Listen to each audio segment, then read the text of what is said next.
one person that I want to mention is Alvin Plantinga, the pride and Yes. joy of Calvin Yeah. College. And so he had the evolutionary argument against naturalism that I think is very important. And Alvin Plantinga was sort of, he was kind of there towards the, he was in that more, what do you call courtroom style Analytic dialogue, philosophy. between Christianity and atheism at the time. Yeah. And Yeah. like when he's talking with Daniel Dennett, right, that's sort of, they didn't do a very good job talking to each other, but that was sort of like Sam Harris and William Lane Craig were sort of popular apologetics, and kind of at the super academic philosophical level was Plantinga and Daniel Dennett. Yeah. And I think that not to try and bring things back into the courtroom style, but I do think that Plantinga made an extremely important point in the evolutionary argument against naturalism that is kind of part of how I think that we were talking about the separation between the procedural and the propositional, right? Like religion could be propositionally true, but or it could be procedurally correct or functional at least, but propositionally incorrect, in that it defends its procedures with the propositions. The propositions are just floating out in falsehood, mythological, untethered to reality land, but they generate procedures that are functional. And what Plantinga said to that was, well, wait a minute, you naturalists, you guys think that your minds are the product of evolution. And if you think that all that evolution is acting on is procedure, and that there is a disconnect between propositions and procedure, then evolution would not generate true propositions or even the ability to generate true propositions. It only cares about procedure. And so therefore, there is no reason for anyone to think that any of their propositions are connected to, propositional based reality or something like that. And so if you're going to make this split, then it's going to undercut the variability. You kind of alluded to this earlier, John, that it is that would be a skepticism that would shoot itself in its own foot. Because if there is no connection between propositional correctness and procedural correctness, then our brains have just evolved to deceive ourselves in a way that causes us to act properly. And so nothing that we could ever say or think could be very trustworthy. And so that there needs to be some connection there. But Alvin Plantinga, in his own sort of Dutch Calvinist kind of way, didn't give a very Neoplatonic answer, I would say, to that. He sort of gave the kind of the presuppositionalist sort of answer kind of thing, and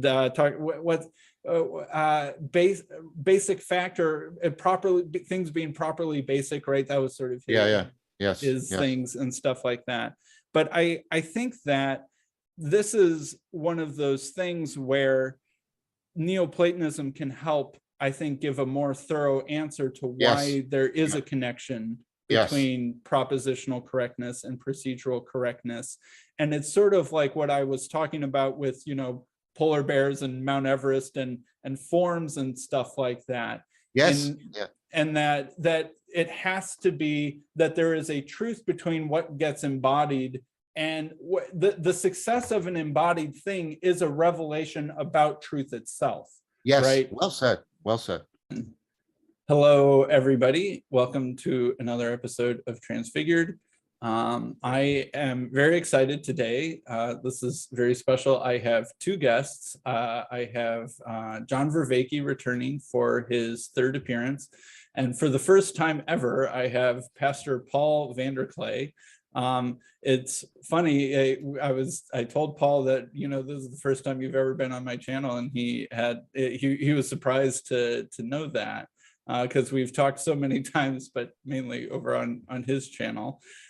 So I guess to introduce Paul is a pastor of Livingstone's Church, Christian Reformed Church in Sacramento, California. You have your own YouTube channel that is hard to classify, some combination of philosophy, theology, cultural commentary, and etc. So I'm excited to have Paul here. Paul had commented on my last conversation with John that you wanted in. And so be careful what you wish for, because here you are. And John, this is, in case anyone's coming to this episode for the first time, Dr. John Vervaeke is a professor of cognitive psychology at the University of Toronto. And he also has his own YouTube channel. I would recommend his series, Awakening from the Meaning Crisis, which is a 50 video series kind of on the history of philosophy and intellectual history and psychology and cognitive science, and sort of how we have found ourselves in the situation that we're in. So first off, welcome to both of you. I'm very glad to have you. And I think that this conversation will be sort of picking up on a lot of conversations that have already happened.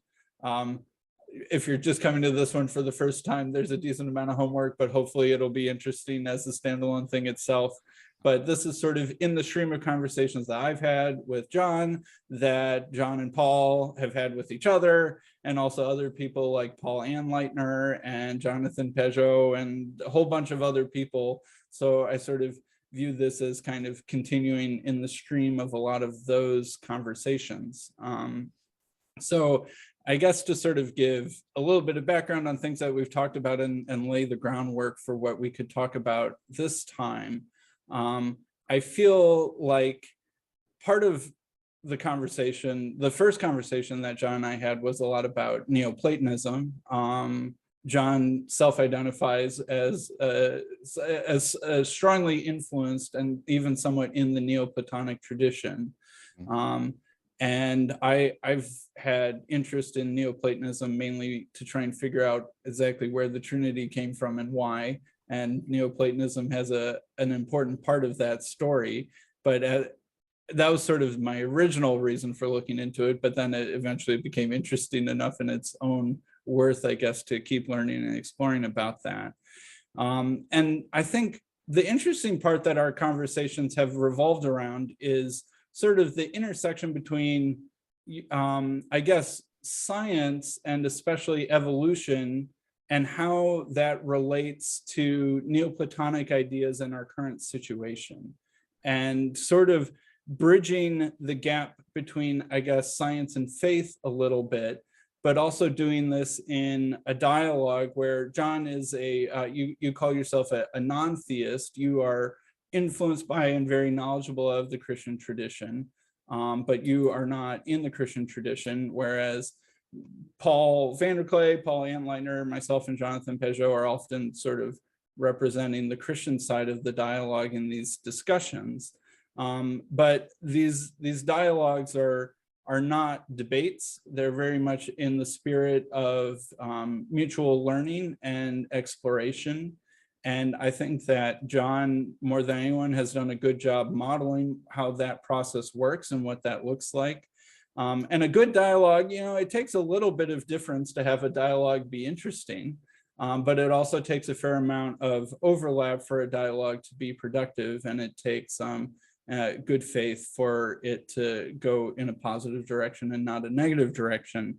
And so I feel like the old dialogues between Christians and atheists are sort of wearing out. I think, John, you sort of said in your recent conversation with Paul Anleitner that that the debates between, like, say, William Lane Craig and Sam Harris seemed somewhat futile, yes. Right? They might have millions of views on YouTube, but what exactly they accomplished, where they went, how much they increased mutual understanding is questionable. But something brought millions of people to watch those things. Something kept millions of people listening. But at the end, it sort of seemed like a dead end. And I would say that there's sort of a new focus happening in, I guess, sort of Christian, non-Christian dialogues that I think is very different than the old tenor. And I think that there is interesting new overlap, but also interesting new points of disagreement. And I've sort of made, I guess, over the last two conversations, I've built up something almost like an evolutionary argument for Christianity. And this is sort of ironic, I guess, for me. I grew up in a creationist church that, very much distrusted Darwin, very much viewed that as sort of a not only wrong, but a dangerous influence on American culture and the culture of the West, and would connect it with Nazism and stuff like that. And that Christianity was very much defined as in opposed to Darwin's theory of evolution. And that was sort of, I was that feisty kid in high school that read all of those intelligent design books and would pester my public high school biology teacher with questions that he couldn't answer, and viewed myself as somewhat, proud to be able to do that sort of thing. But then Paul's laughing because you know what I'm talking about. But I guess in college, I don't know, I guess I changed my mind on that topic. And that was one of the biggest sort of deconstruction, reconstruction things that happened to me, especially early on. And honestly, I would say the main reason why that happened was that I met Christians in college that believed in evolution, whose faith I respected. I think that was probably the biggest ingredient for me changing my mind on that. In addition to like going to a museum and being like, okay, why do whales have hip bones? All right, that doesn't really make sense at some level. Okay, but and so I then I've always been fascinated by evolution, but I still honestly struggle to fit it in with Genesis and Christianity. And Paul, you've said that that's one of the big things that motivates your interest is how do we deal with the Bible, which is this very strange book from a very different culture that had very different views of the world in terms of cosmology and geology and biology and all sorts of things. How do we interact with that sort of stuff in our current culture? And even though I changed my mind on evolution, I still didn't have comfortable answers to all of the questions that brings up. And when Jordan Peterson started talking about Genesis, I felt like he captured my attention because he was helping me make progress on those questions that had been lingering unhelped for a long time. So I guess, the evolutionary argument for Christianity would be something like, humans evolved to be a very social animal. We came from primates that lived in small social groups, probably only a couple hundred max. Through language and cognitive abilities, we are able to expand our group size so that we could cooperate together larger amounts of resources, control larger amounts of territory, and compete with other groups that were smaller than our groups. One of the key ingredients for holding groups together was religion. Religion seems to be a near human universal. Virtually every culture that we're aware of that has survived for any amount of time has had some amount of religion. Religion seems to serve purposes of unifying a group. It seems to serve purposes of helping control moral and ethical behavior within the group. But religion can vary a lot. There's sort of similarity and differences between all the religions of the world, just as the same way that there's sort of similarity and differences between language. I can say that Chinese is a language, Hindi is a language, English is a language. They share this common structures of language, but there are also differences in grammar, vocabulary, etc. Same with religion. There seems to be pattern and variation on different religions. Okay, so if religions help groups of humans be better groups, then seemingly a religion could be better or worse at that function if that's one of its purposes. And over time, Christianity has seemingly, in a very weird manner, beaten out most of its rivals, although it should be noted that it hasn't won total victory. But it, through means that we would commend and means that we wouldn't really commend, Christianity has spread. And that seems to suggest that there's something true about it based off of its sort of evolutionary success.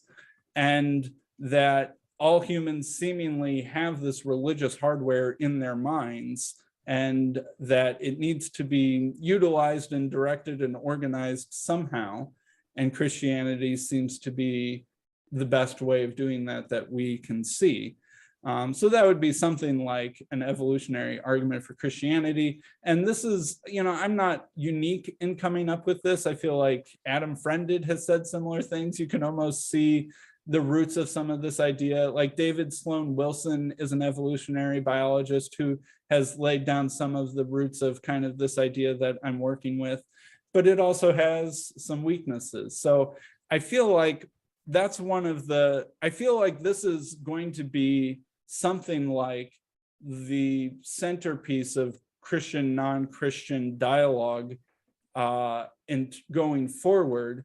And in a weird way, when I was growing up in the 90s and 2000s, evolutionary biology was used against Christians, and Christians either had to find some way of harmonizing it or some way of kind of undermining evolutionary biology. But I feel like one thing that's happened in the recent decades is that the tables have really turned in terms of seeing that religion isn't just like a competitor to science, right? In the William Lane Craig, Sam Harris days, science and religion were competitors for the same slot.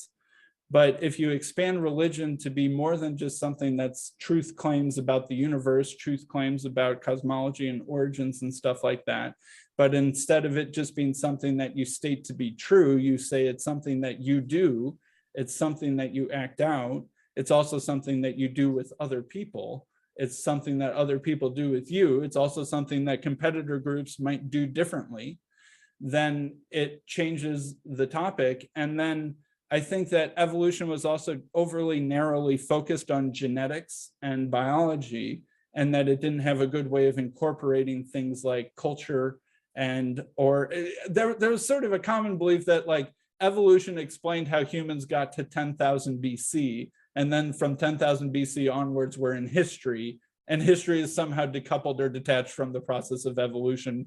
That doesn't happen anymore. It's interesting for thinking about what life was like on the savannah, but when we're wondering about why did the Chaldeans, lose to the Persians, well, that's just history. That's not evolutionary biology.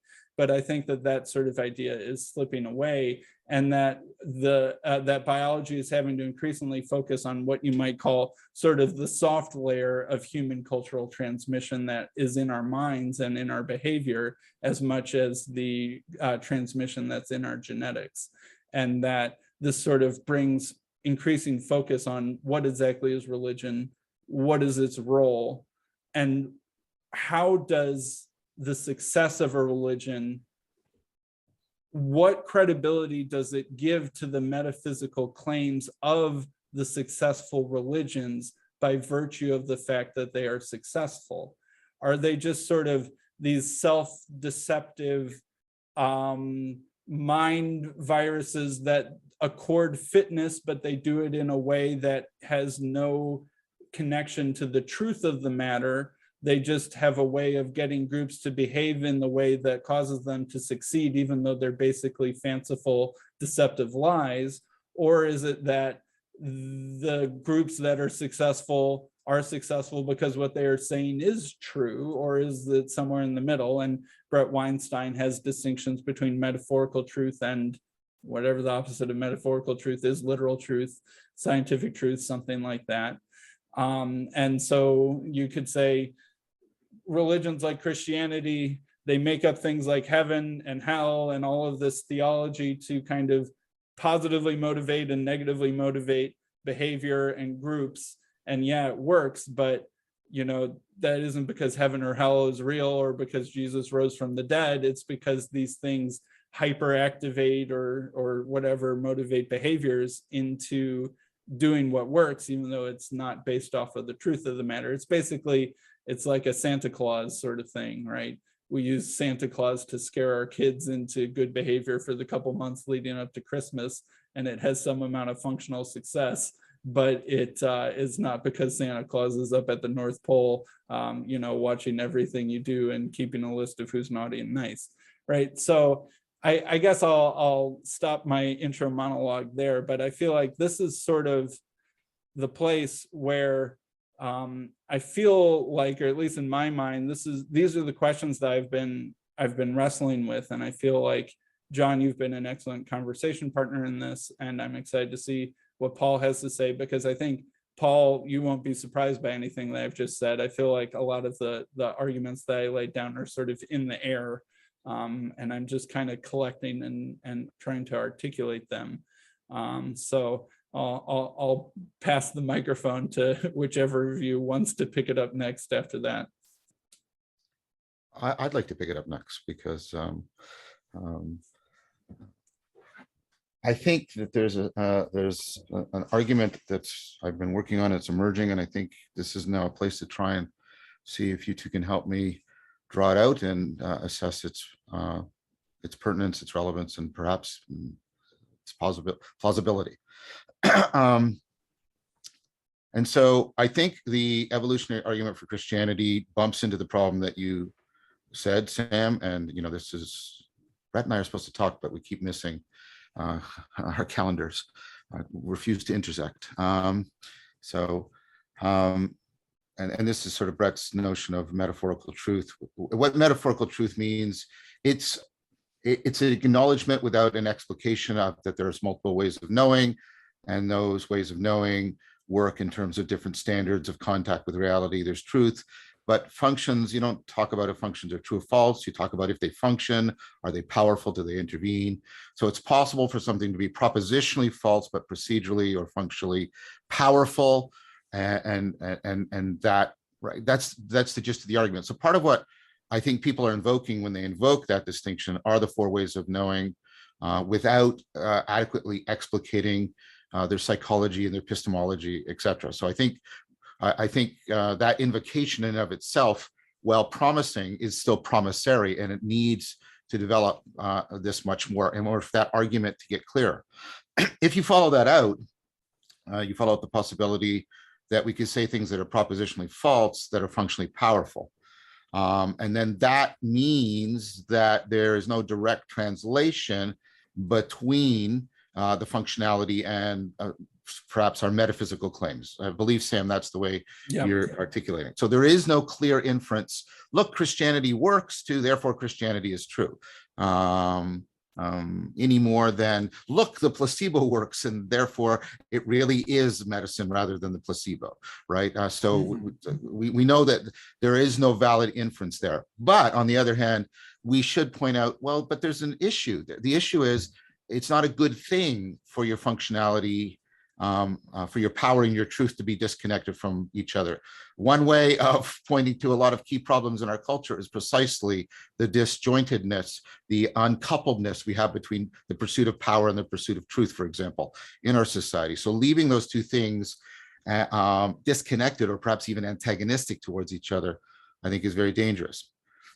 And so I think what you need is something that bridges between the functionality and the phenomenology and the ontology. So bridges between how it's functioning for you psychologically, how it may structure your experience, and then how it may disclose the nature of reality. And I want to make a proposal here, because it's a proposal I've been working on, and it's a historical argument, but it also fits in with a structural argument. I think the thing that did that for Christianity, that made that work, that took, look, it's functioning within, right? I don't want to be reductive here. And so I'm just using the terms you're using, right? It's functioning culturally, it's binding us together as a group, and it's definitely functioning psychologically. Our phenomenology, our experience is meaningful, right? And then there were ontological claims. Now, initially, the Bible is kind of sort of vague on the ontology, right? And so I don't want to misrepresent the Bible. I'm not doing that, okay? I want that really clear. I'm not doing that. I'm not attributing things, okay? The Bible says really provocative and strange things about ontology, but the Bible says provocative and strange things about sex. I mean, the Bible's just like that. That's the kind of book it is. That's said with respect. That's not said with any kind of antagonism at all. Okay, I think the thing that did that bridged between the phenomenology and functionality of Christianity and claims to a plausible ontology was precisely Neoplatonism. I think that was its historical role. I think that's what it did. I think it made the case, because you can make a case. Here's how you make the case. You point to a particular kind of functionality, the functionality of intelligibility. And then you say, note there's a deep connection between how intelligible things are and how plausibly we can judge them to be real. And therefore, I can go from the functionality, the psychological functionality, to the functionality of intelligibility, to the ontology. That's what Neoplatonism offered. I think that's why it got taken up. But here's the point. Neoplatonism was taken up for similar reasons in other religions. It's taken up into Islam, into Sufism. It's taken up into Judaism, into Kabbalah. There's now clear evidence that it probably interacted with forms of Buddhism in this way. So Thomas Plant has a book about, we had the Silk Road of trade, but we also had the Silk Road of cultural overlap. And the thing that allowed all of these people not to agree, but to work together in good dialogue, was Neoplatonism. It was sort of the common space that the different religions could come into and talk about. It was, if you'll allow me to borrow language from both Paul and myself, it was a shared arena in which people could come in, and the grammar of that arena was well understood. They didn't know, there was very little of, attempts to convert, but it was, no, we can equally recognize wisdom and virtue in each other, because we can recognize people's orientation towards what's true, good, and beautiful because of this shared Neoplatonic framework. So although they wouldn't share their particular metaphysics, right, in depth, because there'd be differences, like, Islam is non-Trinitarian, Christianity is Trinitarian, things like Sometimes. that. Well, yeah, sorry, Sam, that was presumptuous. I meant statistically predominantly. Yeah. Okay. Okay. Sorry, that was really unintentional, my friend. Yeah, that's okay. And so Neoplatonism argued precisely that, because it tapped into something that I think they all did share. All the religions do share the functionality you mentioned, or for the very evolutionary arguments you give, they would not be around. So there's something highly functional about it. But what they did, what Neoplatonism helped people say, is that that functionality is not just sort of survival. It's not just sort of biological and group, survival. There's a functionality in the cultivation of wisdom and virtue, which are properly understood ultimately as orientations to what's true, good, and beautiful, that's there. And that functionality, what I'm calling the functionality of intelligibility, has to say something about reality. Because if the functionality of intelligibility does not direct us towards reality, then science itself is also completely undermined and destroyed. This is the key Neoplatonic move. If you deny the functionality of intelligibility, and if you deny that our ontology is built around understanding that as profoundly as we can, then you destroy the very fabric within which science works and the set of presuppositions that it needs in order to operate. And I think this is why Neoplatonism was the philosophical Silk Road of the ancient world. Now, I want to be very clear about what I'm not proposing. I'm not proposing we can go back to ancient Neoplatonism. We can't. I keep saying it on my tombstone, neither nostalgia nor utopia. We can't go back, right? And there is ancient Neoplatonism was kind of weird too. There's a lot of weird stuff. There's weird stuff, and the thing is that the weird stuff is a lot of the variation that gets introduced, and it gets called out very much like you would see. And I'm not saying that evolution doesn't like push towards perfection or something like that. It produces because it doesn't make any sense to say what's the final form of life. That doesn't make any sense. But what it does is it can move up levels, and this is part of what you and I were starting to explore, Sam. You can move from evolution, and this is even coming up in biology right now. You can move from evolution of a trait like strength or height or speed to evolution of a meta trait, the evolution of evolvability. Mm-hmm.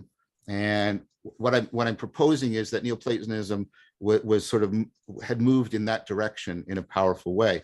I think we need a post-Neoplatonic, naturalistic, meaning very consonant with our science, like the Neoplatonism of the ancient world was consonant with its sciences.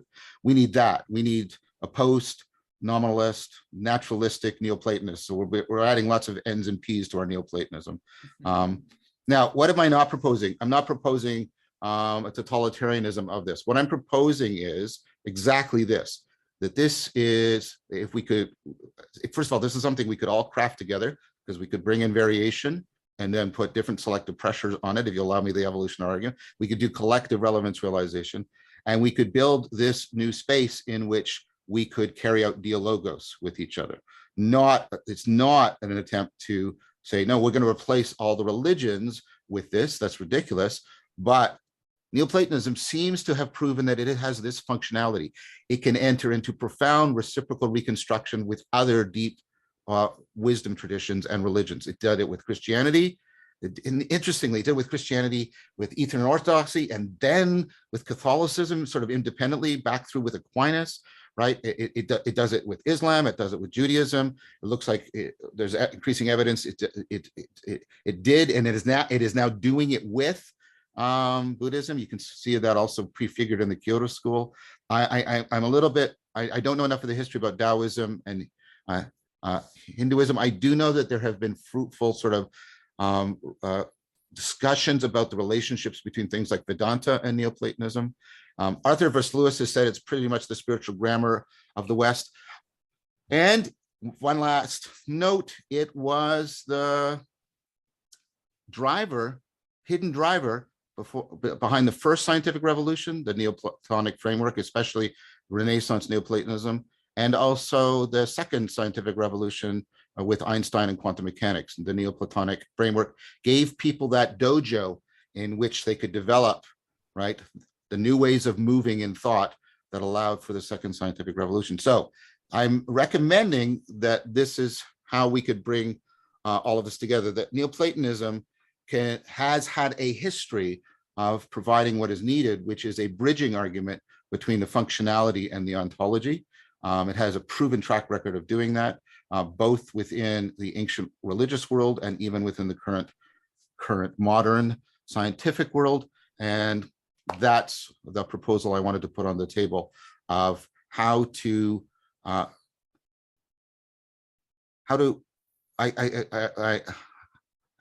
this will probably sound paradoxical, how to potentially strengthen your own position, but also strengthen allow it to enter into stronger dialogos with other people's positions. That's a bold proposal. Oh, wow. I said I wanted to try it out here. I wanted to try it out with people that I respect and I can enter into fellowship, and that nevertheless, have significant differences. So I'll be quiet. I want to hear what you have to say. Well, it's an interesting proposal. There are different aspects to it that are interesting, and it's one of, I assume part of the reason we haven't gotten the sequels to Awakening from the Meaning Crisis is that the process by which you put out that series required things that COVID has disrupted, I assume. Yes. And so I look forward to you fleshing out this proposal. I was, so yesterday I started working a little bit on the recent Rebel Wisdom video about the sort of the religious aspect of the pandemic endgame that David put out. I thought that was an excellent video. And, there are a couple of clips that he had of some work that you did with them in that video. And so there's sort of a historical aspect to a proposal like this, which would want to track the, not just the presence of something that we can identify as Neoplatonism, and in terms of a historical framework that this, and it's tremendously difficult talking about these things because even when we use a word like Neoplatonism or Christianity or all these words, it's like, well, what's the thing underneath that is the essence of the tribal or philosophical schools label that we're using. And because I think, as Sam said, Neoplatonism, I haven't done a lot of work on Neoplatonism, but since John, you've been elevating that in the conversation, I've been looking at some more things and tinkering with some more things.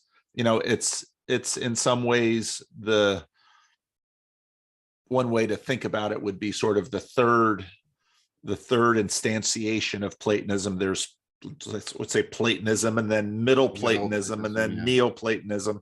Yeah. And that itself, those who would identify within that tradition would then likely appropriate it in different ways as history continues to move forward. And, you know, Christianity does exactly that same thing, even though, you know, many people who go to church might easily imagine that what they're doing in their air-conditioned North American spaces is exactly the air of Paul of Tarsus, let's say.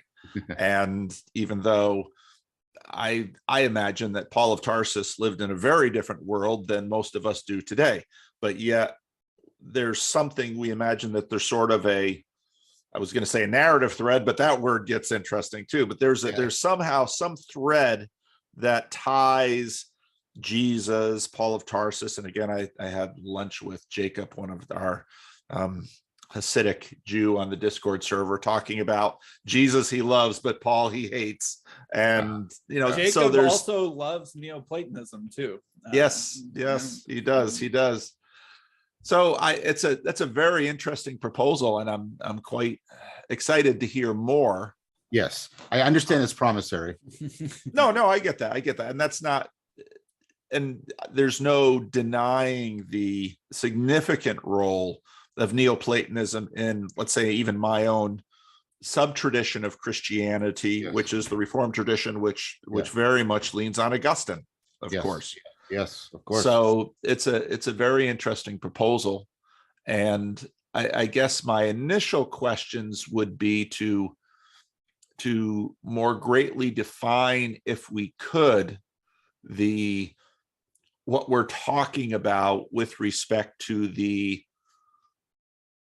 Arenic images of Neoplatonism that afforded, on one hand, enough intelligibility between often warring traditions, although, you know, Islam and Christianity and Judaism weren't always, you know, they had major periods where places in the world, the three could, Toledo.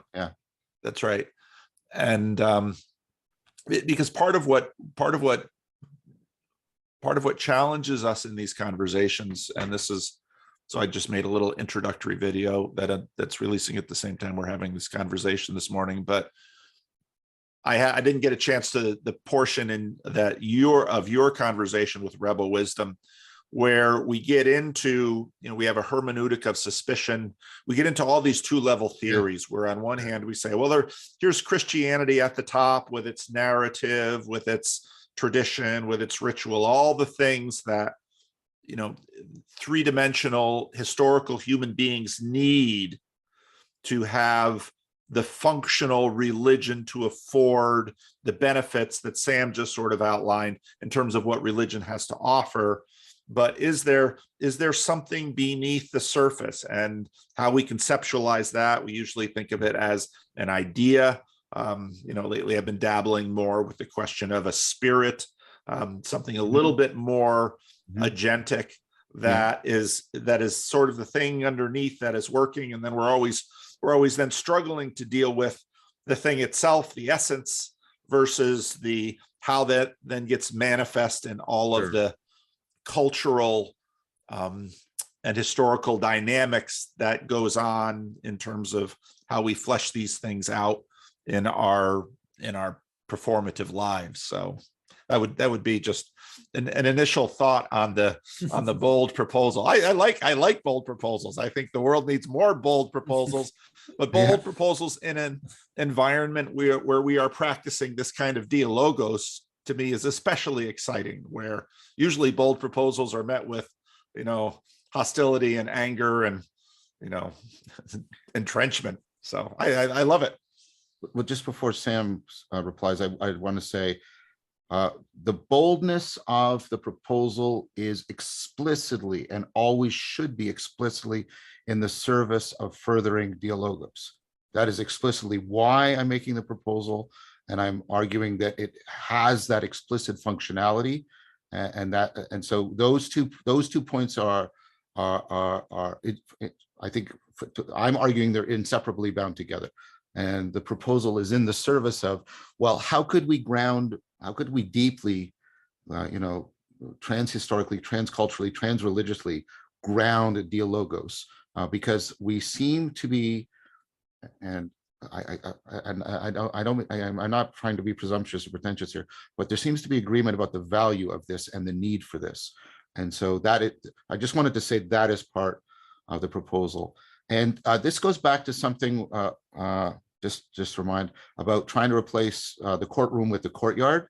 And I think of the courtyard being the furniture is arranged and the plants are disposed in the courtyard by Neoplatonism. It's sort of the feng shui, mixing metaphors crazily here, of the courtyard so that people feel comfortable to enter into it and enter into dialogos within it.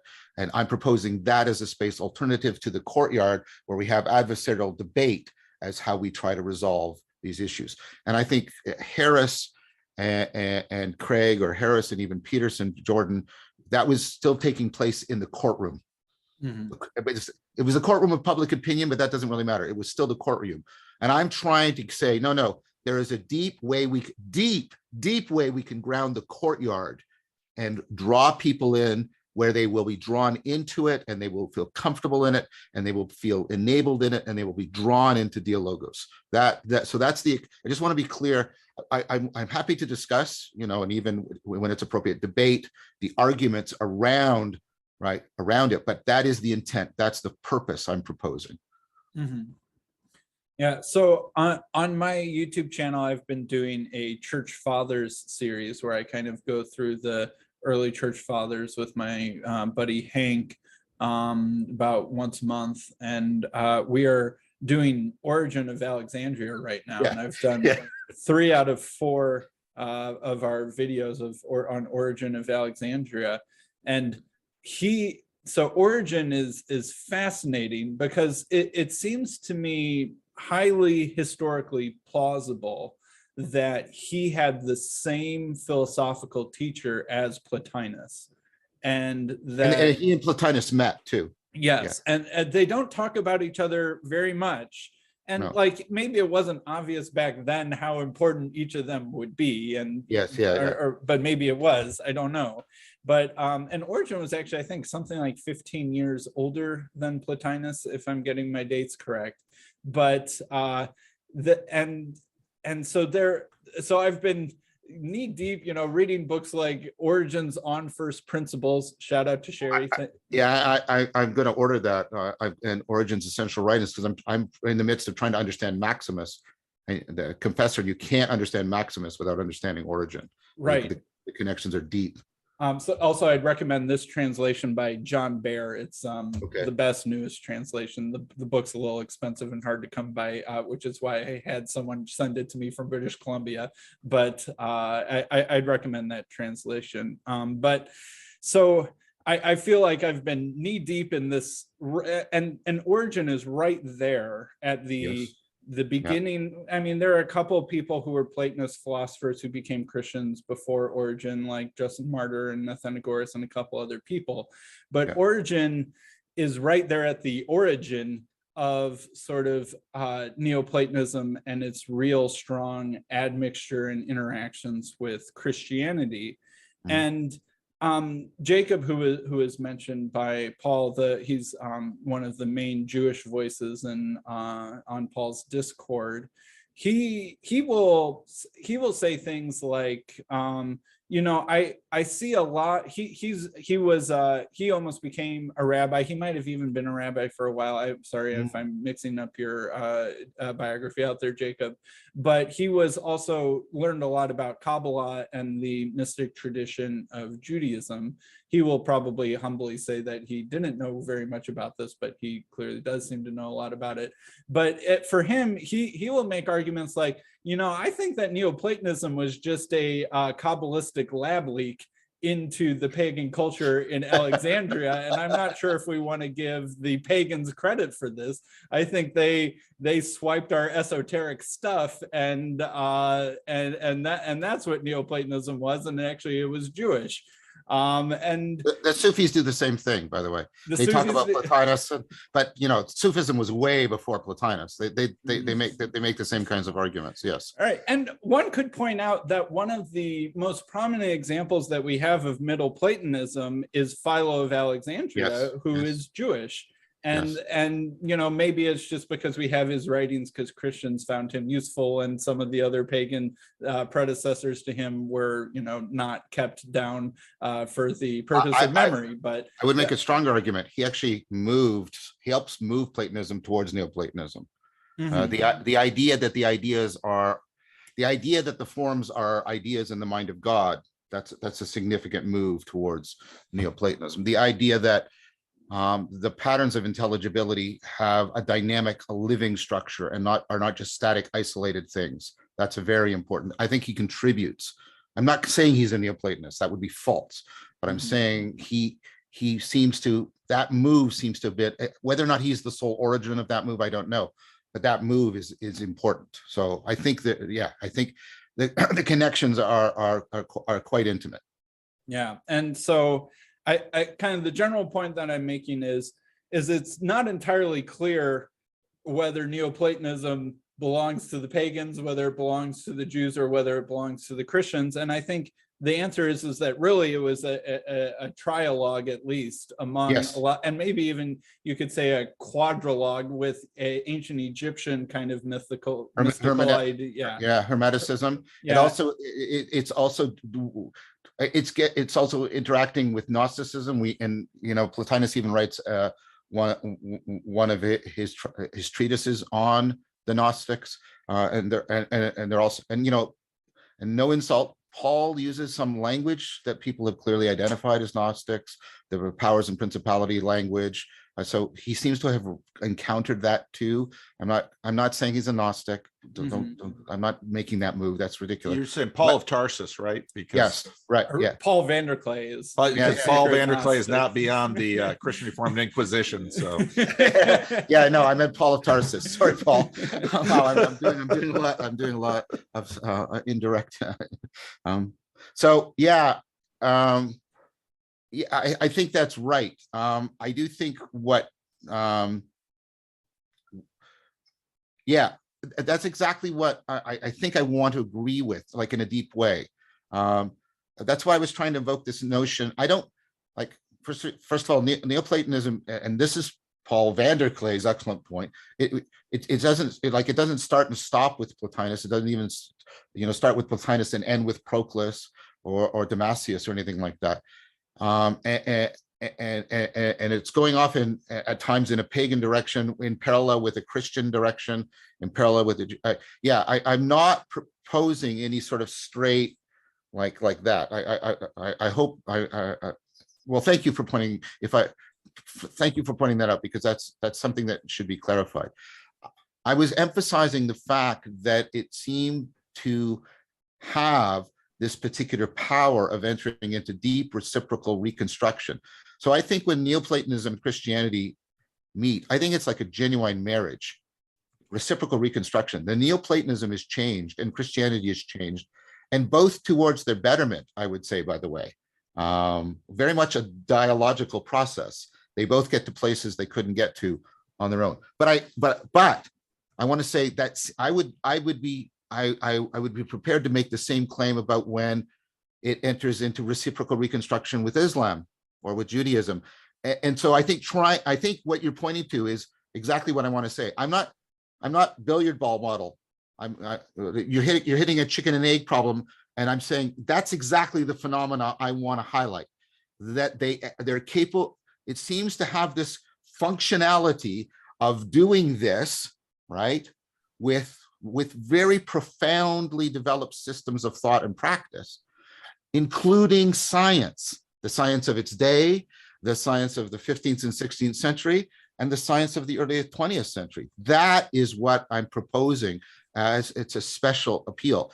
So this is explicitly also why we can't just go back to wherever we throw a dart in history and say, let's go back to that, because it's exactly its capacity for reciprocal reconstruction. I like the Neoplatonism of Erigena much more than I do of Proclus, for example. I think Erigena gets much better, the emergence and the emanation. But for similar reasons, I like Maximus better than I do like Porphyry or somebody like that. That's the phenomenon I'm trying to put my finger on. So sorry, I don't mean to be insulting. I know, I know sort of historical precedence is important for Christianity. It's part of your grammar of authenticity. I'm not I'm not trying to denigrate that. I'm trying to sort of say, can we sidestep that and say, no, I don't think we can determine that for the reasons Sam just said. And that's exactly what I want. I want something that is, its history is a history of dynamic reciprocal reconstruction. It by its very nature is dialogical, and therefore it profoundly grounds and affords dialogos. So that's how I would want to respond, if that's okay. Yeah.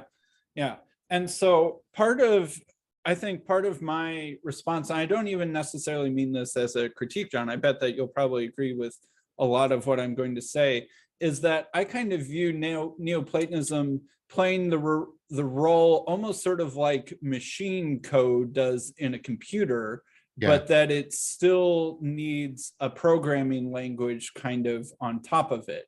It's almost like meta theology or something like that, or a structure that can bridge between theology and philosophy. Go ahead, John.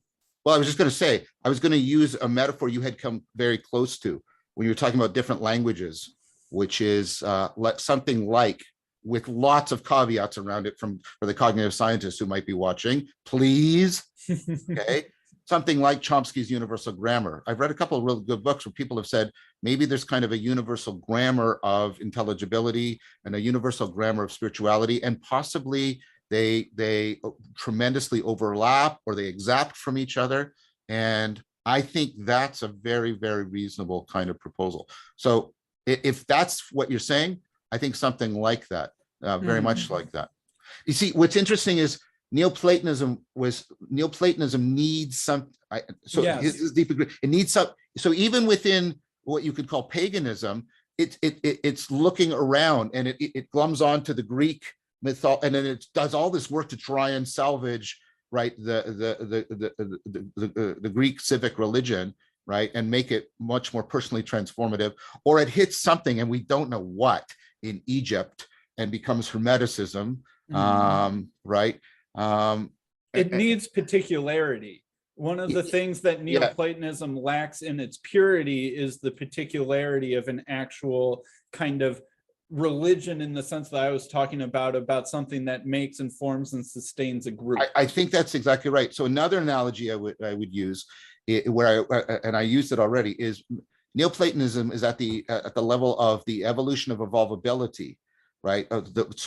Whereas Christianity or Islam is the evolution of traits that fit you to specific environments, historical contexts, traditions of practice, something like that. Because I've used that metaphor before, where relevance realization is like evolution. It's a universal process, but that doesn't mean that its products are all homogeneous. In fact, it predicts that the products will vary considerably.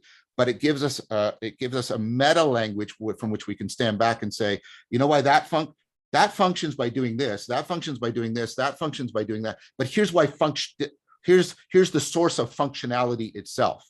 It kind of makes those kinds of moves.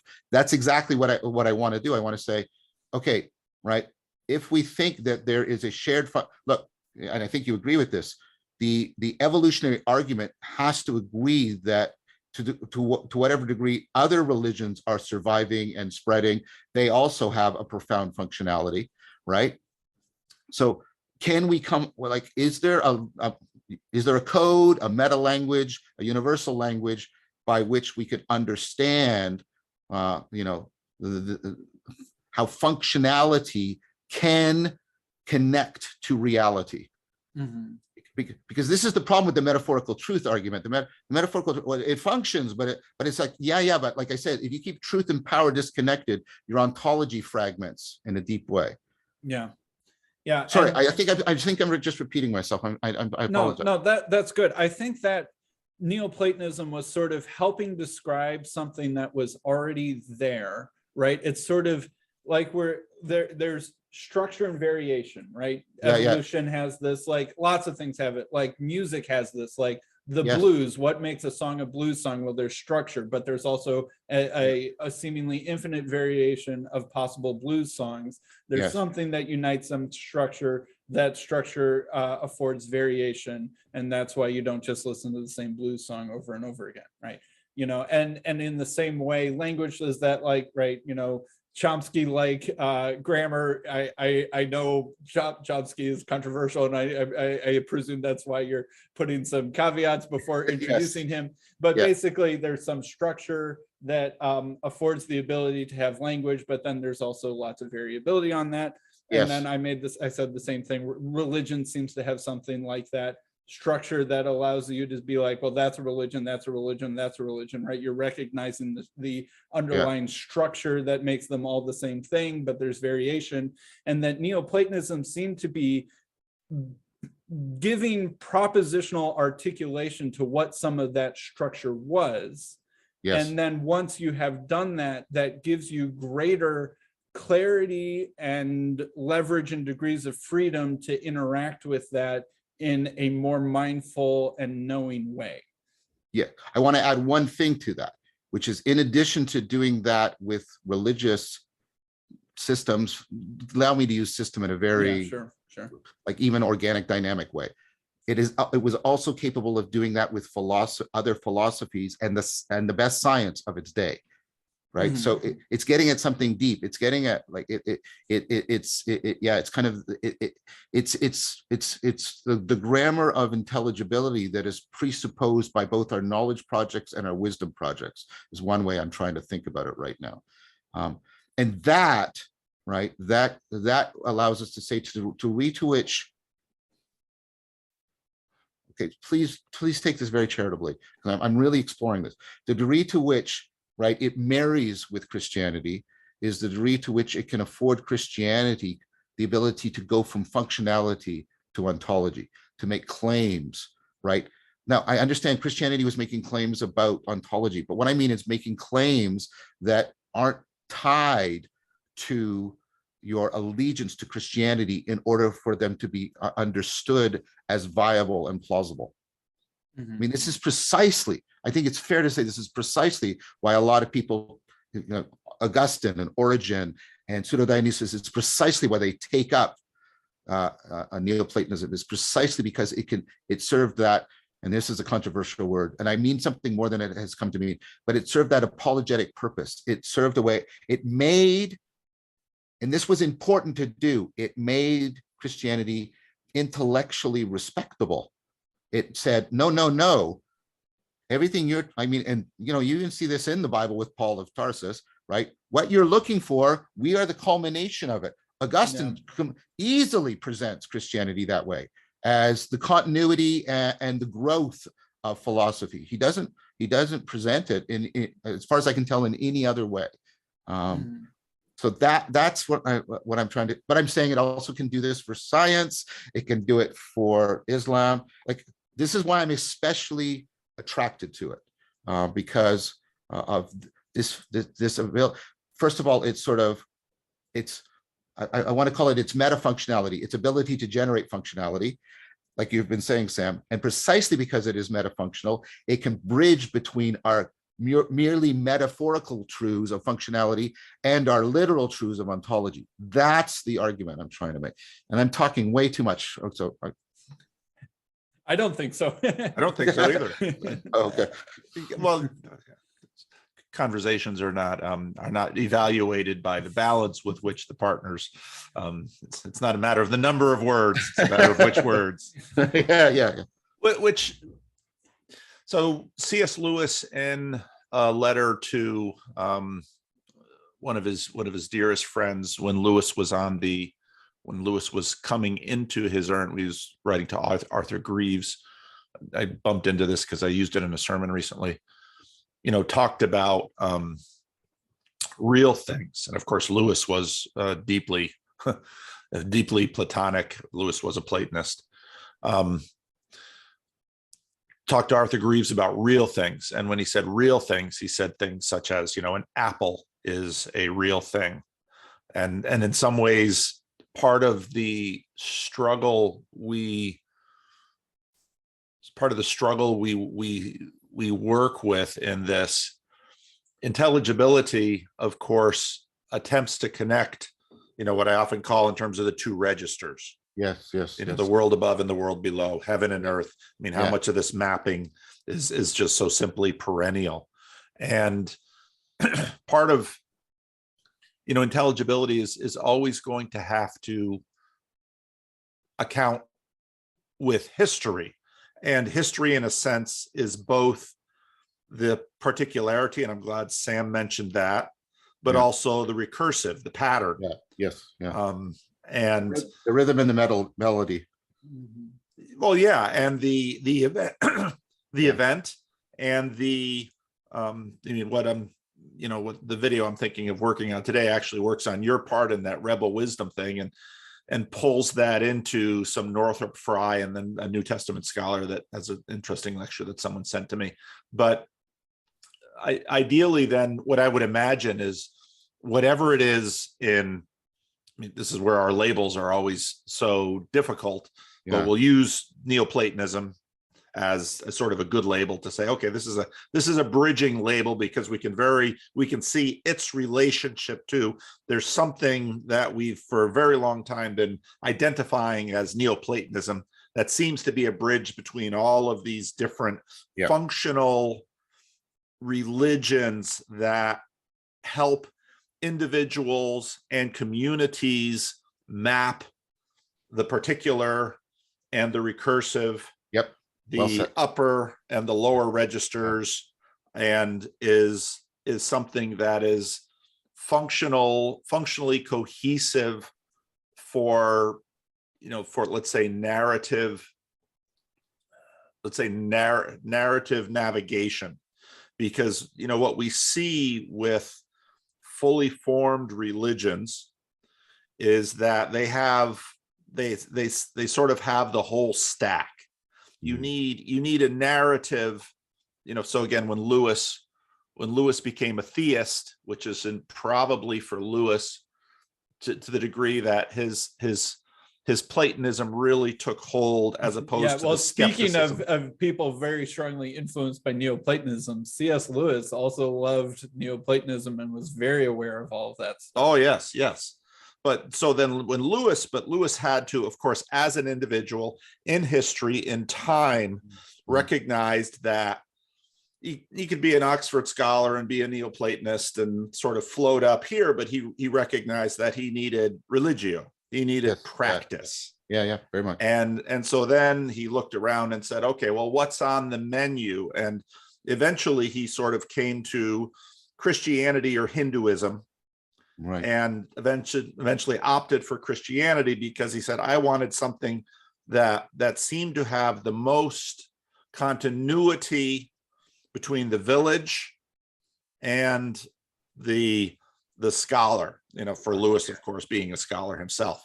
And so then he would, go to his Anglican church and, sort of grit his teeth through lousy hymns and substandard sermons. And, because of course he Origin had the same problem. Yeah. I mean, but for something, I mean, whatever the thing we're looking for, especially if we're looking for, let's say, and we're trying to get at an essence here that can, the goal of every either search for the meta is always sort of above, or kernel, which is always below. And it's interesting how, we're not quite sure if we're looking for the kernel or we're looking for the meta. And I think that's a good indication that we're looking for something that in fact holds the stack together. Yes. Because each of our lives has, I mean, when C.S. Lewis says, real things like, not love in general, but love between these two people. Yes. We want something that holds the stack together. So, and people, there's huge variability both this way and this way. in terms of people's lives, but we want something that's going to hold as big a world as possible. And that is both inside of us, in terms of the capacities we have, but also the community.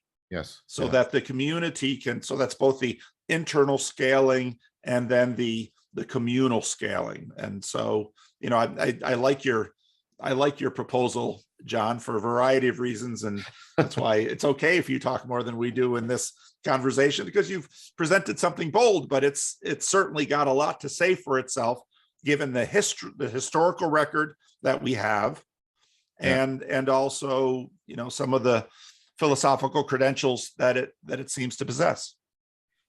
So thank you for that, Paul. Every time we talk, I love you more. Your capacity to Mortal Point talks about, you know, contact isn't fusion, and it was right. We come into contact without confusion, and I appreciate that dearly. So I just wanted to take a moment away from the flow and just thank you again. You are, well, all of you are, but you in particular, Paul, you're often in my head. I hear your voice, not in some creepy fashion. I hear your voice in my mind, and I enter into dialogue with it as I'm trying to think about my ideas. I just wanted to thank you for that. Yeah. Two things about that. I think that's right. So take this sort of half jokingly. I don't think I'm a pure Neoplatonist. Like I say, I'm not nostalgic and I'm not utopic, right? And I recognize what both you and Sam are saying, right? Neoplatonism needs something. That's why Iamblichus introduces theurgia and all of this stuff. But also that theurgia is directly taken up by Pseudo-Dionysius. So again, it's the chicken and egg thing flowing around. In fact, I think we should stop calling him that. I think we should call him Dionysius the Areopagite, or however, whatever. Areopagite, I think. Areopagite, yeah. Areopagus, Areopagite. From the Areopagus, yeah. Because they're now making a very good case that he's writing like under pseudonyms the way Kierkegaard did, right? That's not a fraud, it's a practice. It is a contemplative practice. Gregory Shaw, who wrote that great book on Iamblichus, has made that argument, and other people have too. And I think that's a really good way of understanding. Although I will point out the Eastern Orthodox Church does kind of officially think that Dionysius the Areopagite was that person mentioned in the book of Acts. And well, okay, I'll just say I'm a little skeptical of making the Orthodox do that thing. You know, the more I hang out with the Orthodox, it's like, yeah, you know, they do funny things. I won't hold it against them. Well, I want to say something about that in a sec, but what I was going to say is, and this is I sort of consider myself a Zen Neoplatonist, because I combine Taoism and Buddhism, and that's how you get Chan. And then and then when it moves to Japan, it interacts with Shinto, a religion, and becomes Zen. And so I'm sort of a Zen Neoplatonist, because I recognize that's me acknowledging your point, Sam. And I think your point too, Paul, that this can't just be sort of a philosophical structure. It has to become much more what Hadot talked about, philosophy of way of life. And as soon as you do that, it becomes inherently religious. Just like you really can't say if Stoicism's a philosophy or a religion. It hangs out right in that place in between. And of course, Stoicism has a huge impact on the development of Neoplatonism as well. The second thing is, and again, given my argument, this shouldn't be taken as any way denigrating or insulting. I think part of the reason for the attraction of Eastern Orthodoxy right now is because of its Neoplatonism. I think that, right, the fact that it has great art and liturgy attached to a pretty clear historical preservation and development. I mean, Maximus is one of the great Neoplatonists. He really is. And I hope that's not offensive to Eastern Orthodox. But yeah, I don't think they would. And one of the other ingredients of Neoplatonism, and you see this even in early Middle Platonism, people like Numenius, is allegorical interpretations. Yeah, exactly. Thank you. I was just going to say that. Jonathan's strategy, and again, this is how he is more radical than people realize. Jonathan's strategy is exactly that strategy, the Neoplaton, and you see it also in Philo. Philo is already starting to do it too. right? And so, and this is very much a theurgic, right, Neoplatonic kind of thing. And it's how Neoplatonism is able to integrate scriptural traditions into exactly itself. Yeah. But it's also how but it also affords scriptural traditions being taken into liturgical practice via Lectio Divina and other things. Again, I keep pointing out, it's this two-way reciprocal reconstruction going back and forth continually. And I think one of the things, again, we're careful enough. We've said this from the beginning. This isn't saying that Eastern Orthodoxy is right or true or better than right what you have, Sam, or what you have, Paul. Who am I to make any ridiculous pronouncements like that? I'm not in. I just do not have what it takes, and I don't think anybody does. But I'm not saying that. I'm trying to explain just a specific thing right now. It's been noted in this corner of the internet that it seems to be, eminently attractive to people right now. I hear so many that people. I went to atheism and then I came back via Eastern Orthodoxy. And I do not think, I'm proposing to both of you, that is also not a coincidence. That is also speaking to the argument that I'm making here. Yeah. I hear what you're saying, and I agree. I should talk to Jonathan sometime, Pedro sometime. That would be fun. But so one thing, hopefully this won't seem like taking the conversation in too big of a different turn. I'll kind of circle it back to keep the thread going in a similar direction.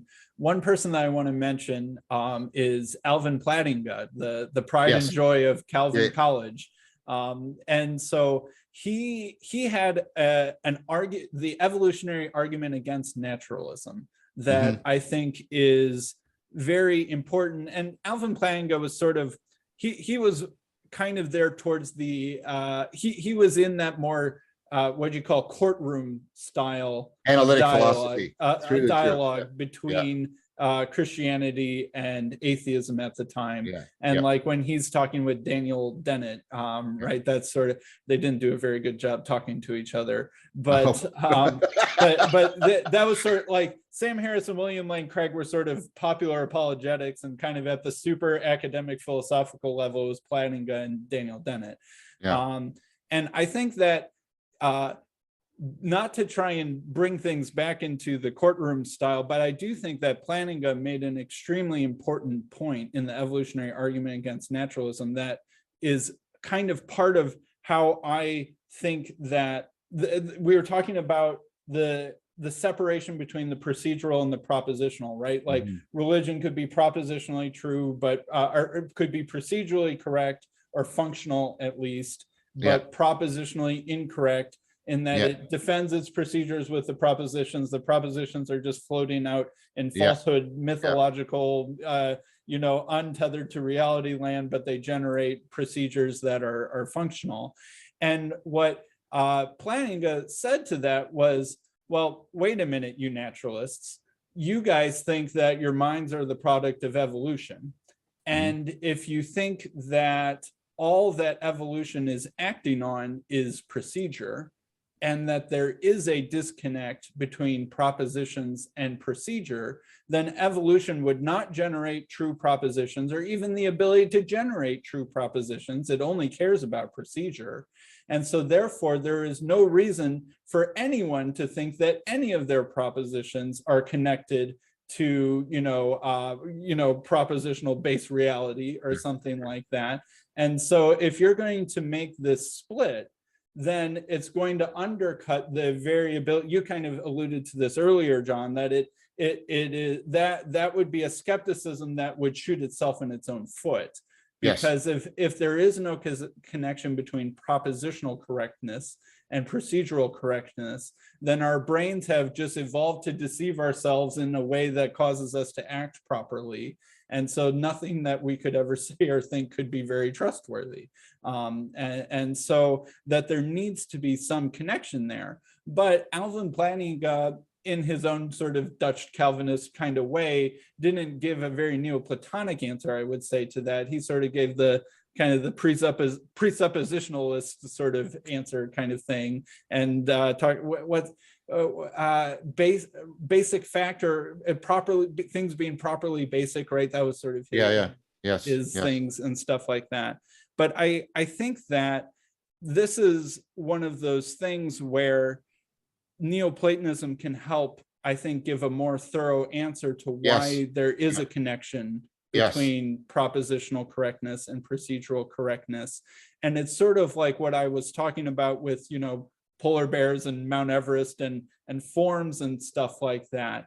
Yes. And, Yeah. and that it has to be that there is a truth between what gets embodied, and the success of an embodied thing is a revelation about truth itself. Yes. Right. Well said. Well said. And that this is why I think that, even if I can't, there's still some other perhaps shortcomings to the evolutionary argument for Christianity, but it would be trying to use Neoplatonism to try and make this argument for the connection between embodied purpose and the structure of reality itself, and the conformity of when we describe the structure of something that's working, when we describe that accurately, we are conforming ourselves to that structure in a way that, can bridge between the propositional and the procedural. That was beautiful. That was beautiful. I was going to respond to Plantinga the way you already did and say, yeah, that argument's right. What Plantinga doesn't acknowledge, and I don't remember if Dennett brings it up, is that whole argument was also taking place within cognitive science. It's also in the air with people like Donald Hoffman. That's basically his argument, right? And he's certainly not advocating for Christianity, although I think when you press him, he turns into a Neoplatonist. I had a really good discussion with Yoshua Bach on this, and I got to the point when I said we did a very long, genuine dialogos. Really, I was quite impressed with him. But we went through it, and if you get a chance, watch it. It's on the Theory of Everything channel. And I basically got to a point where it said, well, you're a Platonist. That's your actual ontology. And when you mean simulation, you mean it in a Platonic sense, not just in a matrix sense, although the matrix is probably Neoplatonic, right? But you know what I mean, right? And he acknowledged that. He said, yeah, that's probably right. And I think that's what would happen if you pressed on Plantinga. His basic presuppositions, I mean, Collingwood said it, when you get to your basic presuppositions, you're doing metaphysics. That's what metaphysics is.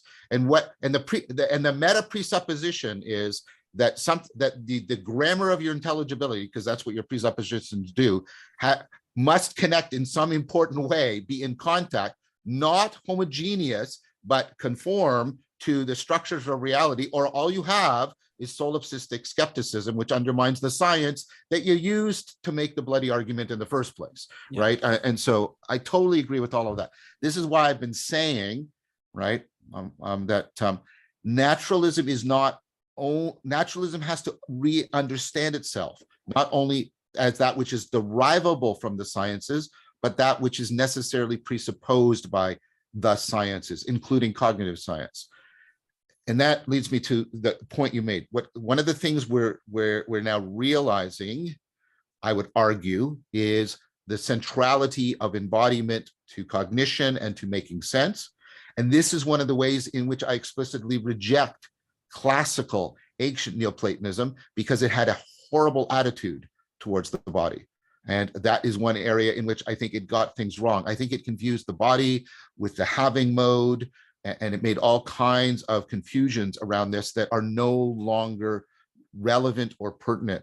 I think they do more harm than good. And that, for example, part of Neoplatonism needs to be left behind.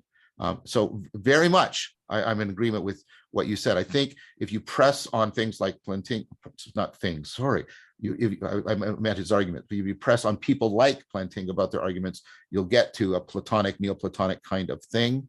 And then I think one of the things we're realizing that we've always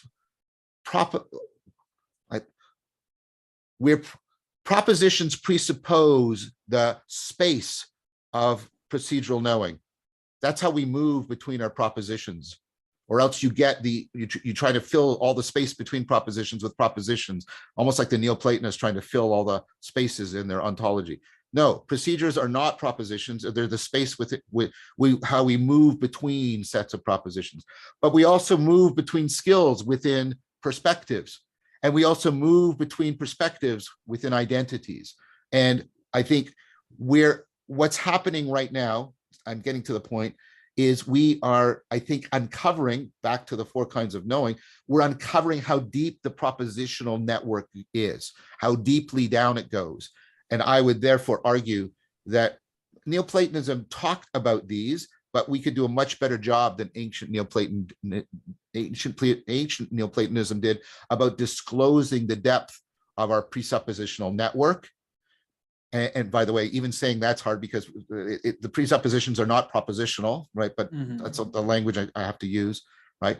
And that depth, we better have faith, hope, and love, to invoke the theological virtue, that connects in some important way with the unfolding of reality, or we're trapped in an inescapable solipsism or skepticism that won't allow us to do the science. And then we get in this weird thing that the science took us to this, and then we discovered, it's got to be that intelligibility conforms to reality, but we can't go back to the old way, because the old way we did that is, well, the structure of my experience and the structure of the cosmos are just identical. We're at the center and everything's going around. That doesn't work anymore. We have to, but that doesn't mean we can't recover or inventio, which I think we're doing, a new model of how that conformity works. The fact that the old model, and that's what this is, some of the things wrong with the old Neoplatonism, doesn't work anymore, doesn't mean a new way isn't possible. I think what we're trying to do, among other things, in this corner of the internet, to quote Sevilla's, and now I think she's even hashtagged it, right? Phrase is, we're trying to work out, what does that new model of conformity look like? I put it to you, Paul, that's a lot of what you're trying to do. And I don't mean trying in the sense of feeling. I think trying in the sense of making, careful progress. Well, I think, Sam, your phrase, the success of an embodied thing is a revelation about truth itself. Yeah. I think you could take a statement like that, and obviously for Christians who want to base their belief on the resurrected body of Christ, that there's it's the revelation of an embodied, it's the embodied thing is a revelation about truth itself. The word became flesh. Yeah. Yes, that's right. That's right. The word becomes flesh, yes. The incarnation, but science as well. I mean, the whole premise of science is that it is science, the study of, again, there's the individual, the particular, and the recursive or the pattern. Both of those things are revelation about truth itself. And the fact that perhaps one of the things that we find in science is the attempt to bridge or to somehow have intelligibility. And I love, because that is, what we're talking about here, John. And as I think about, your role in this little corner, you have really succeeded in providing a grammar for all of us to talk about these issues. Mm-hmm. But to find the intelligibility between the recursive and the individual, one of the things that so of course I was raised, Calvin was the place where I studied, and so someone like Plantinga, of course, influenced all of it. Didn't you have either Alvin or Cornelius as one of your professors? Or his brother Neil was isn't his full name Cornelius Plantinga? Yes. Mm-hmm. And so he was he was my systematics prof at the seminary, and he was my advisor for a while. And Neil is a that whole family is an astounding family. Their father taught psychology at Calvin. My mother took him and said, she didn't like him very much, but that's that. And that also goes to the fact of, when you have a school, it is not a school is, to the degree that we talk about a school as purely an upper register theoretical thing, that school is diminished from the potentiality of all of the embodiment that goes into it. Mm-hmm. And so the intelligibility between the particular and the recursive is absolutely fundamental. Before, so I had, one of the things that I noted with Lewis was that in many ways, Lewis made the same argument as Plantinga about, the argument that you just laid out. And in fact, Lewis attributes it before him. That argument has been moving around for quite a while. And one of the things that Lewis gets into is history itself, depending on your level of analysis, is on one hand always the recursive, and science, of course, is the scientific method is honed to bring the recursive into the upper register in terms of intelligibility. That is what science is for. Science struggles with the particular, the element that is outside the data set. And so, of course, what science is always trying to do is reach out and grow to say, okay, how does the particular fit into this data set? Right. But then, of course, Lewis goes on to make the point that all of history is a particular. There has never been, nor will there ever be another, now we have to use labels and names because that's the best we can do, John Vervaeke. He is a particular. Now, he is also full of recursion and just layers and layers and layers of recursion. And so we're always within this dynamic. And so that, I think, lends to the whatever on earth, because of course Gnosticism, and John, you've articulated this well, and others like David Bentley Hart have been articulating it recently too. Whatever we mean by Gnosticism, I think your point, Sam, basically validates that the embodied particular may not be excluded because we have not been able to necessarily enfold it within the recursive patterns that are very legitimate and that we see. But in that sense, reality, there's always suchness. Yes. There's always moreness. Yes. Yes. So no, this has been, this whole conversation, this dialogos this morning has been super, super helpful. And in terms of, okay, so when John talks about Neoplatonism, it's not just the Neoplatonism of Plotinus. No. And there's something that we're pointing to with this word Neoplatonism that is somehow embedded in Christianity and Judaism and many of it, and it's embedded in the patterns of people who will never hear or have this word Neoplatonism be intelligible to them. And so the striving is to get at, okay, what is, and we don't even know we struggle to know what intelligibility itself is. That's my whole career. Yeah. But a worthy thing to spend one's life pursuing. Yes. I think that point, again, is very well said. I'm going to say something here, and it's making myself vulnerable into misinterpretation. But in many, many ways, I prefer Christian Neoplatonism over pagan Neoplatonism. Now, I have a special love for Plotinus because I think he's the first great synthesizer. He makes the synthesis of Augustine possible, of Erigena, of Maximus, of Origen, right? He makes it possible because, I really love Christian Neoplatonism, precisely because of those two things and more. But let's say the Christian Neoplatonism really, it's also because of the contrast with the Gnostics, really embraces embodiment, right? But it struggles, and it's I'm not saying it's perfect. Christianity always tugged Neoplatonism down in a certain sense and forced it to take materiality and embodiment more seriously than the pagan version often felt inclined to do. And I totally acknowledge that, and I appreciate it, and I admire it. So that's clear. Well, I think that Christianity is still struggling with the relationship between embodiment, incorporation, and incarnation, because it invokes all three of these sort of. What do you mean by incorporation? We are all the body of Christ. Yeah. Mm-hmm. You say those three things again, John? I didn't get them down. Embodiment, incorporation, and incarnation, right?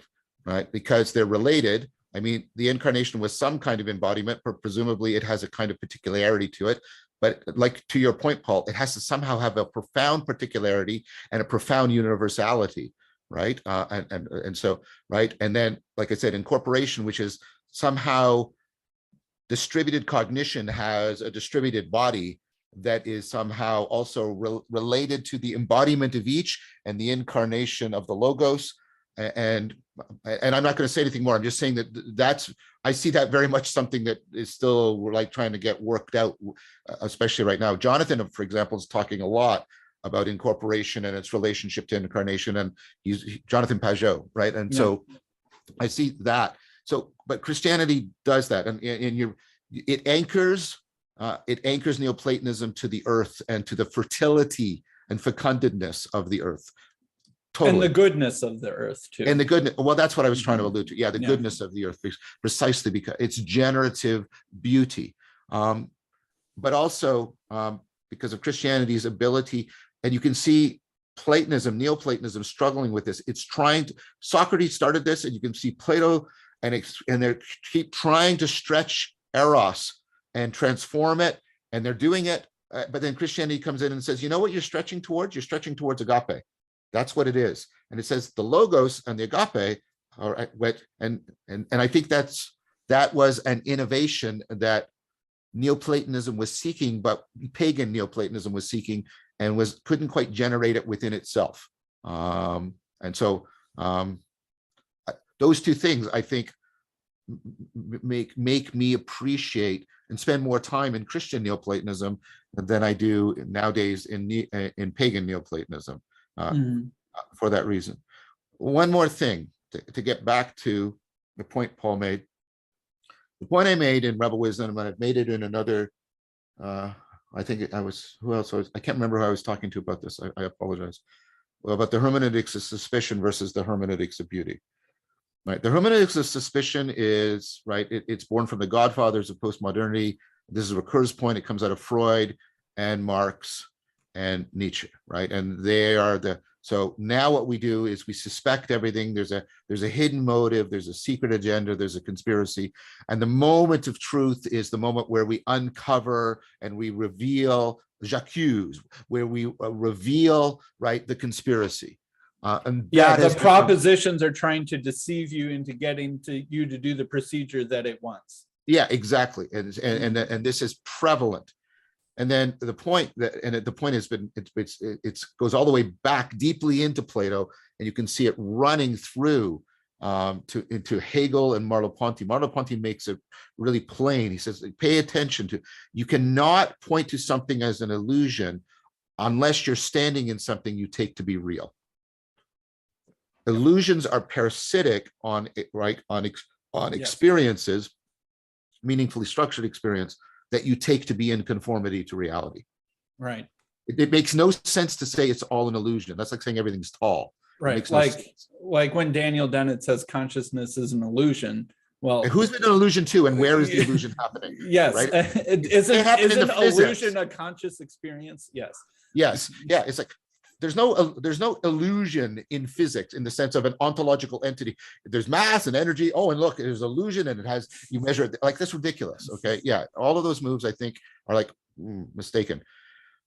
So the hermeneutics of suspicion is the idea that appearances are deceptive and distractive, right, and distorting, but they're dependent on the idea, not the idea. That's exactly the wrong word. They're dependent on the disclosure, right, the phenomenological realization of appearances as disclosing reality, as not being deceptive, as not being distractive, as not being distortive. And I put it to you, and this is D.C. Schindler, another Neoplatonist Christian, by the way, his proposal that should be the proper understanding of beauty, right? That beauty is when appearance discloses the depth of realness. And can beauty be hijacked? Anything that anything can be hijacked. That's not a reason for rejecting it, right? Right. So, and we have to remember, and this is Han's critique in Saving Beauty, we've reduced beauty to the smooth, to the pleasing. If you look in you read Plotinus, Plotinus says beauty is joyous, wondrous, and distressing. It should shock you. It distresses you. And, more modern thinkers more recent thinkers, I should say, not modern, more recent thinkers like Scari about beauty, right? The hermeneutics of beauty is more primordial and grounding than the hermeneutics of suspicion. It is dependent on the hermeneutics of beauty. And I think this is one of the great claims of Neoplatonism. I've been reading a lot of theology, and that Balthasar, Schindler, Clark, all of these people, and it's no coincidence that they're deeply Neoplatonic, are pointing theology to beauty as where theology needs to go right now. That's not me imposing on them. That is what they are talking about, and they're opening, and I'm reading Balthasar's book on Maximus, trying to feed two birds with one stone, right? And this stuff, the hermeneutics of beauty is exactly what I'm talking about. Beauty is when we have good phenomenological reason to believe that our appearances are disclosing reality. Our attempts to make sense, phenomenologically make sense, not just conceptually, lived make sense, are in contact with reality. I'm reading Meek's book on contact with reality. She's integrating Polanyi and Merleau-Ponty and D.C. Schindler, and this is exactly the same point again and again and again. And I think Neoplatonism, one more advocacy for it, right, gives us a place where we can properly talk about reprioritizing the hermeneutics of beauty. It's not, by the way, this does not eradicate the hermeneutics of suspicion. You need it, because there are conspiracies and there are cabals and there is propaganda, there is bullshit. But it's to properly reorient us to say, no, but that is ultimately always dependent on a hermeneutics of beauty. And Neoplatonism, and it's no coincidence that all these modern theologians are current. I want to stop using that adjective modern. All these recent theologians are using Neoplatonism to do that, because Neoplatonism makes that argument repeatedly. That's the ancient argument against the Gnostics. Yeah. I mean, an evolutionary argument for beauty, a common discussion in evolutionary biology now is like, well, maybe does evolution evolve faster than pure random chance, right? Because and it seems to evolve way faster. And the neo-intelligent design people out there like to point out the mathematical problems that it doesn't seem like we've had enough time for random chance to do the job that it seemingly is attributed to have accomplished. And so the answer to that is, well, who says that evolution can't be faster than random chance? But what tools would it have to go faster than random chance? Yes. And one of them seems to be beauty. Like, why are birds so beautiful, right? And of faceted beauty is, it seems to be that one of the tools that birds use to evolve more quickly is both to get good at perceiving beauty and embodying beauty, right? Sexual selection takes both those things. You need to get good at perceiving the thing that you want and embodying the thing that you want. Often the female is the selector and the perceiver, and the male is the embodiment and demonstration of beauty. And seemingly that seems to, be so useful that birds waste extraordinary amounts of energy on being beautiful, even at the sacrifice of being fit in other ways. Like being a red cardinal is not a particularly useful thing. Being a turkey with a giant, tail fan is not, useful, except in the fact that it communicates beauty, and beauty seems to communicate something deep about fitness. And why would that be the case if it wasn't if beauty weren't fundamental to the revelation of truth that comes through embodiment, like I was talking about? Exactly. The argument that's made, and many people think they're sort of explaining beauty away, is what we're attracted to these features that disclose health and vitality and cognitive flexibility. We find humor beautiful, which is really weird. Yeah. Really weird. But musical talent, Yeah, but why? Because what beauty is the appearances are disclosing the reality of the being. Right? Mm-hmm. That's what these arguments are actually presupposing. Can it get hijacked? It can, right? You have creatures that mimic and they're not really, etc. But that only works. That's, and pun intended, that's parasitic Right, on yes. beauty actually disclosing, Yes. right? Functioning to disclose the depths of some particular being, but also environments and perhaps even the world in general. Yes. I should get going soon, my friends. Yes, I yeah, really sure. should get going soon. Yes. Well, this has been really great. Maybe I'll give you guys a chance for closing thoughts. One topic I would maybe propose for a next future conversation is something that I think that we need to talk a little bit more about is pluralism and particularism and Christianity's exclusiveness and its relationship to other religious traditions and that whole topic. We mentioned it a couple times, but I think that is an important topic that maybe could be a teaser for a future conversation. And with that said, I'll pass the mic to you guys if you guys want to have some closing thoughts before we depart. Go ahead, Paul. I went first. Again, I've just been, John, you've again and again proven to be just a terrific conversation partner, and you whether you're doing things on video that I'm not on the same video with, or we're speaking together, you continue to impress me in how you pull things out and draw them together with an immense amount of generosity. And it's amazing how often I come out of a conversation with you, a dialogos with you, that I feel that, I've just been able to, I don't even quite know the metaphor to use, but the ball has been moved forward. And I'm amazed at how part of what we're playing with in this little corner of the internet is whether none of us can possibly watch all of each other's videos. That's true. But at the same time, we have sort of not a courtroom, but a courtyard, in which in these strange YouTube embodiments, we are in fact moving the ball forward. And if YouTube endures for however long it does, someone in the future might go back and look at our first conversation and then another conversation and another conversation.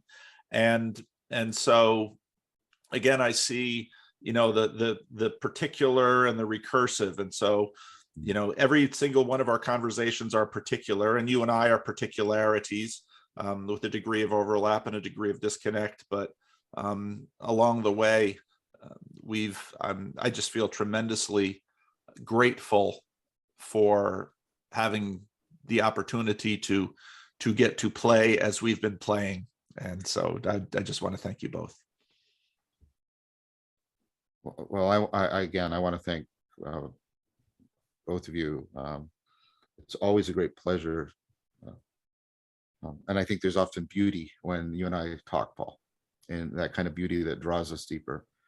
And Sam, this is now the fourth time I've been in direct interaction with you, and I've really appreciate it.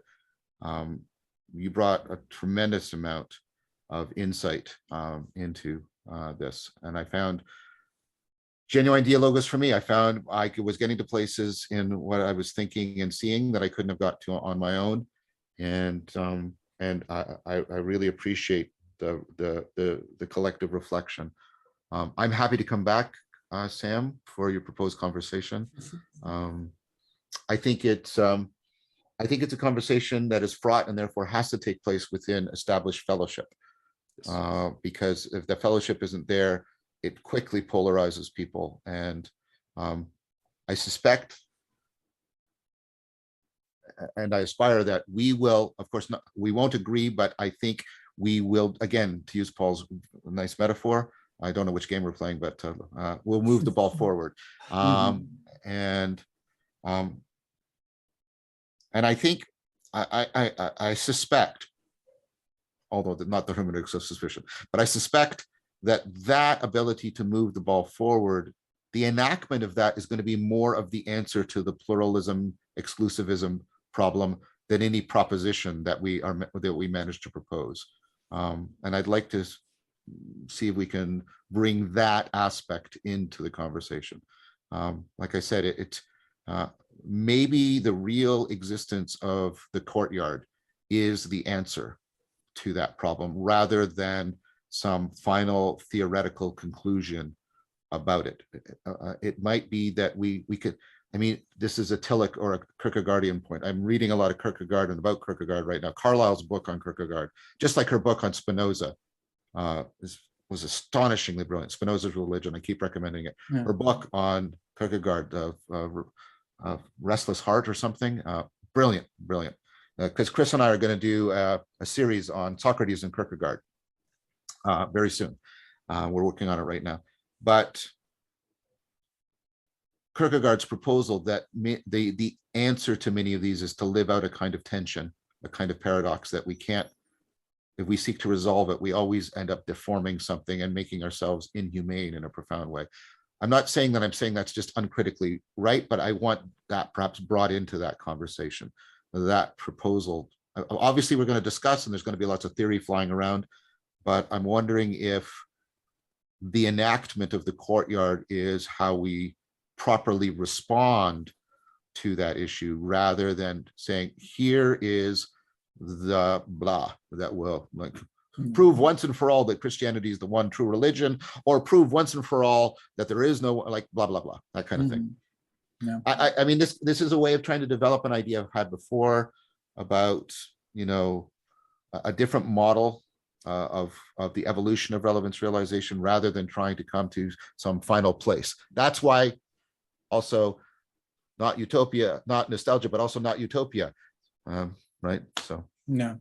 I would like to perhaps suggest we bring in, if it doesn't rankle too much, the another innovation that Christian Neoplatonism made in the hands of Gregory of Nyssa, I believe, and taken up by Maximus, of epictesis, that we're not going to get to a resting place. We open into a God is the eternal affordance of endless self-transcendence kind of model.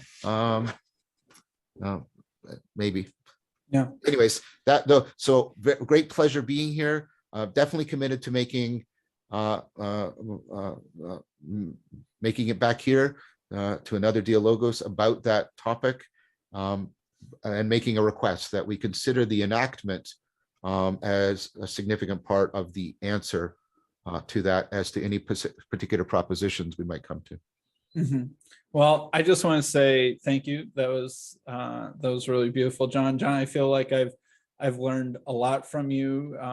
You've helped give me good vocabulary to articulate these things, and also you're one of the conversation partners I most look forward to, and I will even admit makes me a little bit nervous. I've told you that before. I'm getting more comfortable, and I don't think the nervousness is any really thing that it's just that you're capable of stretching me more than almost any other conversation partner I have, and that's both exciting and a little bit terrifying. And I also want to thank you, Paul. Paul, probably, almost certainly without you, I never would have started a YouTube channel. I never would have had the guts or even the idea to do this. And you've modeled so much of this for me that I'm just really grateful. So I'll leave that there. All right. Thank you, everyone. And I'll stop the video here.